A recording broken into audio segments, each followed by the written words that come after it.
My name is Anne Lau, and I make sculpture. I use a lot of different methodologies to do that, and weaving and textiles are a big part of that. There was a long stretch of time where I wasn't making work as an artist. I taught myself to weave, and then I went and began to study at a small weaving school in northern Vermont, and the second summer that I was there, I was weaving linen on this really incredible 18th century loom, and I kind of had an epiphany that if I could make something that looks like this, then now I don't just want to make it, I want to kind of reflect on it as a thing and as a material and as a process and a method. And so it was really from that moment where I found my own kind of métier or way to make something where I didn't have to begin with sculpture, but where I could come at it obliquely from the margins of a different discipline. And then from that, I can enter into it and then it can bloom. Any work of mine often begins in something very tiny, fleeting moments where my attention will kind of get caught on that object, or it'll get caught on something mysterious about it, or something that I really want to understand about it, or something eccentric about it, and then kind of unravels from there, I think.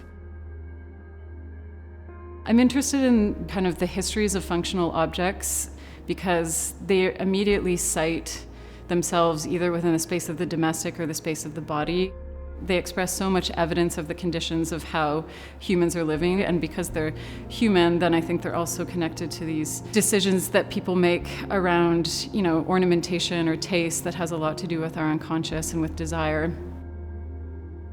I'm really interested in the encyclopedic skill and virtuosity of cloth that was woven in Europe prior to industrialization, when everything was spun, woven, and dyed by hand.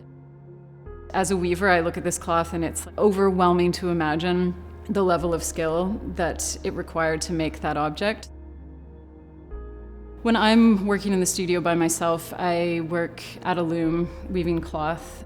You're just totally present because your hands and your body are attuned, because you're using your feet and your hands, and you're attuned to the exact cloth that you want to weave. So there's all of these kind of small micro adjustments that are happening. Your mind can't be elsewhere other than being really present. That's how I found my way back to making work as an artist, was through this material practice.